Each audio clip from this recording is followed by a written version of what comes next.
ඒ කාලේ අපේ ගම්පලාත කියන්නේ අලි කරදර වලින් අනන්තවත් පැටකාපු පැත්තක්. ඉර බැහැගෙන යනකොට මුළු ගමම වෙලා ගන්නේ මහා මුසල බයක්. කවුරුත් එලි පහලියට බහින්නේ නැහැ. ඒත් ගොවිතැන්පත් කරන මිනිස්සුන්ට ගෙවල් ඇස්සේ හැංගිලා ඉන්න පුළුවන්කමක් තිබුණේ නැහැ.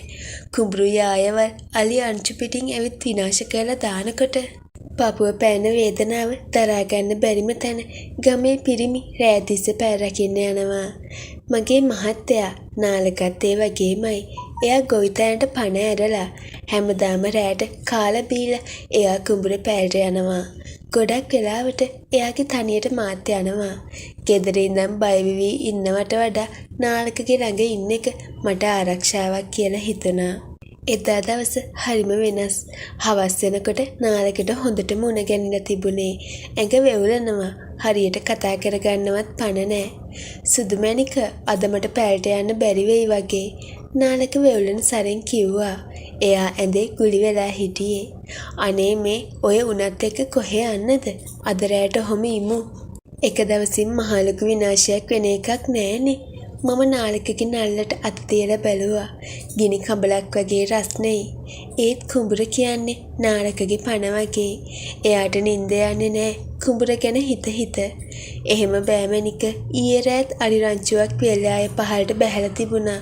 මේ ගොයන් කිරිවදින කාලේ. අලි ටිකක් පැන්නොත් ඔක්කොම ඉවරයි. අපි කාලා ඉවරයි. මේ වෙලාවේ තමයි කාමරේ දොරකඩට නාලකගේ තාත්තා මගේ මාමණ්ඩි ආවේ. මාමණ්ඩිට දැන් වයස 60ක් විතර ඇති. ඒත් තාම ගල් කණු වගේ හයිය හත්තිය තියෙන මිනිස්සයා. උස මහත දේහධාරී ඇඟක් එයාට තිබුණේ. අවුරුදු ගාණක් කුඹුරේම වැඩ කළා හැම කළු වෙලා. මස් පිඩු තද වෙලා තිබුණේ. පුතාට අද අමාරුයි වගේ නේද? මාමණ්ඩි ඇහුවා. ඔව් අප්පච්චි උණ ගැනිලා. මම මේ කිව්වේ අද නොයායිමු කියලා. මාමණ්ඩි නාලක දිහා දුකෙන් බලලා කමක් නෑ පුතා හොම ඉන්න. අද රැයට මම යන්නම් පැලට කියලා කිව්වා. මට එක පාඩම දැනුනේ බයක් වගේම අනුකම්පාවක්. මාමණ්ඩි තනියම යවන එක හරි නෑ කියලා මට හිතුණා. අනික එයාට රෑ තනියම පාළු ඇති. අනේ අප්පච්චි තනියම යන්න පුළුවන්ද? අනික රෑට තේ ටිකක් හදලා දෙන්නවත් කෙනෙක් නෑනේ. මමත් එන්නම් අප්පච්චි එක්ක යන්න. මම එකපාරටම කිව්වා. මාමණ්ඩි මගේ දිහා පුදුමයෙන් වගේ බැලුවා. දුවට පුළුවන්ද නාලක නැතුව මාත් එක්ක? අයියෝ ඒක මොකක්ද අප්පච්චි? මම කොහොමත් නාලක එක්ක රෑ තිස්සේ පැලේ ඉඳලා පුරුදුයිනේ. අනික අප්පච්චි තනියම යවන එක මට හරි නෑ වගේ. මම කිව්වේ අවංකවමයි. නාලකත් ඇඳේ ඉඳන් ඔළුව වැනුවා. ඔව් අප්පච්චි සුදුවත් එක්කන් යන්න. මට බෙහෙත් බීලා නිදාගත්තාම හරියාවි. ඉතින් අපි ලෑස්ති වුණා. මම උණුවතුර බෝතලයකුත් රෑට කන්න රොටි ටිකකුත් හදාගත්තා. මාමණ්ඩි ලොකු ටෝච් එකක් අරගෙන ඉස්සර වුණා. මම පස්සෙන් වැටුණා. ගම මැදින් කුඹුරු යායට යන පාර හරිම අඳුරුයි. හඳ එළිය තිබුණත් ලොකු ගස්වල හෙවණැලි නිසා පාර හරියට පේන්නේ නෑ. සීතල හුලඟක් හමාගෙන එනවා. වෙනද නාලක එක්ක යනකොට මම එයාගේ අතේ එල්ලිලා යන්නේ.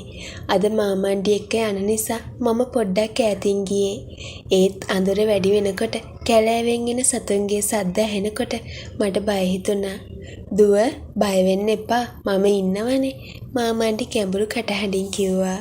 එයාගේ කටහඬේ තිබුණේ පුදුම විශ්වාසයක්. අපි පැයට ලං වුණා. එක ගහක් උඩ හදපු ලොකු පැලක්. උඩට නගින්න ඉනිමගක් තියෙනවා. මාමණ්ඩි ඉස්සෙල්ලම නැගලා මට අත දුන්නා. එයාගේ අත හරිම රළුයි. ඒත් හරිම ශක්තිමත්. මාව උඩට ඇදලා ගන්නකොට එයාගේ හුස්ම මගේ මූණට වැදුනා. පැල ඇතුලේ අපි ලන්තෑරුම පත්තු කළා. ලා එළියක් පැල පුරාම පැතිරුණා. අපි දෙන්න පැදුර එලලා වාඩි වුණා. වටපිටාවේ ගුලි ගැහිලා තිබුණ කළුවර දිහා බලාගෙන මාමණ්ඩි බුලත් ටිකක් කන්න ලෑස්ති වුණා. අද හරිම සීතලයි නේද තුවේ? මාමණ්ඩි ඇහුවා. ඔව් අප්පච්චි හුලඟ වැඩි අද. මම මගේ සලුව ඇඟට තද කරගත්තා. ටික වෙලාවක් අපි නිශ්ශබ්දව හිටියා. ඈතින් අලි රංචුව ගස් කඩන සද්දයක් ඇහුණා. මම කැස්සිලා ගියා. බය වෙන්න එපා. උන් තාම ගොඩක් ඈත. මේ පැත්තට එන එකක් නෑ. මාමණ්ඩි මගේ දිහා බලාගෙන කිව්වා. ඒ බැල්ම වෙනදට වඩා වෙනස් වගේ මට දැනුණා. ලන්තෑරුම් එළියට මාමණ්ඩිගේ ඇස් දිලිසෙනවා.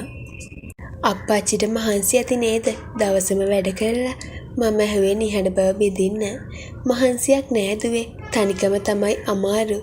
නාලකගේ අම්මා නැති වුණාට පස්සේ මම හුඟක් තනි වුණා. උඹලා දෙන්න දිහා බලාගෙන තමයි මම සතුටු වුණේ. මාමාඩි සුසුමක් හෙළුවා. ඒ කතාවට මගේ හිත උණු වුණා. ඇත්තටම මාමාඩි තාම දේහබල සම්පන්න පිරිමියෙක්. එයාට ගැහණියක් නැතුව ඉන්න එක කොච්චර අමාරු ඇද්ද කියලා මට හිතුණා. අපි ඉන්නවනේ අප්පච්චිට මම හෙමින් කිව්වා. මාමණ්ඩි බුලත්තිට හපහප මගේ දිහාම බලාගෙන හිටියා. දුව වගේ ලේලියක් ලබන්නත් පින තියෙන්න ඕනේ. නාලක හරි වාසනාවන්තයි. එයා එහෙම කියද්දි මගේ ඇඟ හිරිවැටිලා ගියා.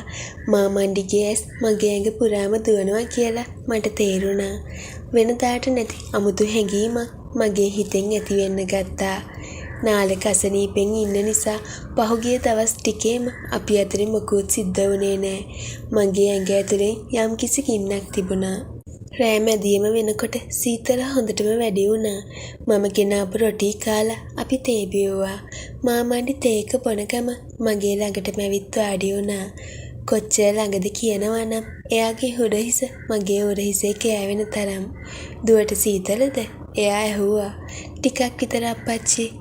මේ පැයට ටිකක් හුලං එනවා වැඩි. එන්න මාත් එක්ක ටිකක් ළඟට. සීතල අඩුවේ. මාමණ්ඩි එහෙම කියලා මගේ කරවටේට අත දැම්මා. ඒ වෙලාවේ මම විරුද්ධ වෙන්න ගියේ නෑ. ඇත්තටම මට ඕන වෙලා තිබුණේ උණුසුමක්. ඒත් ඒක නිකම් උණුසුමක් නෙවෙයි කියලා මගේ යටිහිත දැනගෙන හිටියා. මාමණ්ඩිගේ අත මගේ කරවටේ ඇතෙනකොට මට දැනුනේ ආරක්ෂාවක් විතරක් නෙවෙයි. පිරිමියෙක්ගේ නාලක හරි අහිංසකයි. මාමණ්ඩි මගේ කාණ්ඩ කළා මිමිනුවා. ඒත් මිනිහා දුර්වලයි.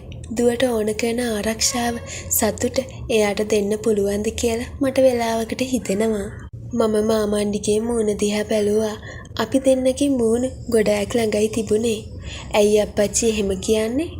නෑ මම දැක්කා දුවගේ ඇස්වල තියෙන ආසාවන්. තවන ගෑණියෙක්ට ඕන කරන දේවල්.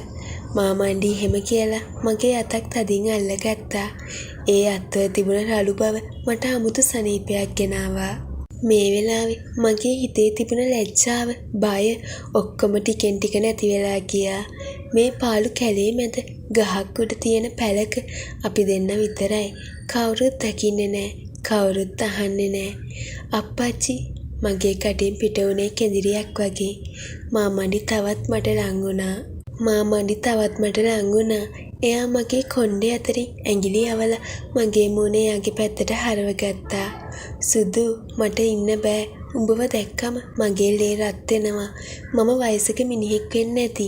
ඒත් මගේ පණ තියෙනවා තාම. මාමණ්ඩිගේ කටහඬේ තිබුණේ ආසාවෙන් පිරුණු ආයාචනයක්. මම නාලක ගැන හිතන්න හැදුවා. ඒත් මාමණ්ඩිගේ ඇස්වල තිබුණ ගින්න මාව තවල්ලමින් තිබුණා. මම නිකන් ගැහණියක් විතරයි මේ වෙලාවේ. ඒ හැඟීමට මම යටත් වුණා. අප්පච්චිට ඕන දෙයක් කරන්න මම නොදැනුවත්වම වගේ කිව්වා. එතකොටම මාමණ්ඩි මාව තදින් බදාගත්තා. ඒ බදා ගැනීම හරීම ශක්තිමත්. නාලකගෙන් කවදාවත් නොලැබුණු තරම් හයියක් ඒ බදා ගැනීමේ තිබුණා. එයා මගේ බෙල්ල මුලින් පටන් ගත්ත හාදු වැස්ස මුළු ඇඟ පුරාම පැතිරිලා ගියා. අවුරුදු ගානක් තිස්සේ හිර කරගෙන හිටපු හැඟීම් ගඟක් වගේ පිටාර ගලන්න ගත්තා. අපි දෙන්න පැල උඩ එළපු පම් පැදුරේ එකිනෙකාට තුරුල් වුණා. මාමණ්ඩි යාගේ පළපුරුතෙන් මාව කුල්මත් කළා. එයා මගේ ඇඟේ හැම අඟලක්ම රස වින්දා. මම බලාපොරොත්තු වුණාට වඩා ලොකු සතුටක්, සැපක් මාමණ්ඩි මගෙන් ගත්තා වගේම මටත් දුන්නා. උඹ හරිම සුවඳයි මැනික. මාමණ්ඩි මගේ කාල් ළඟ කෙඳිරුවා. අපි දෙන්න ඒ පාළු රාත්‍රියේ සබා ධර්මයේ නීතියට විතරක් යටත් වෙලා තානම් ගහේ ගෙඩි කෑවා. ඒක වැරදි කියලා දැනම ඒ මොහොතේ තිබුණ ආශාවට අපි යටත් වුණා. මාමණ්ඩි මාව සතුටු කළේ තරුණ කොල්ලෙක්ටත් වඩා හොඳට. එයාගේ හැම මගේ ඇඟේ නහරයක් ගානේ දුවලා ගියා.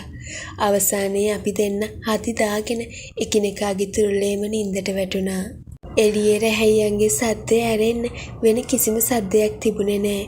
සීතල හුළඟ පැල ඇතුළට ආවත් මාමණ්ඩිගේ උණුසුම නිසා මට ඒක දැනුනේ නැහැ.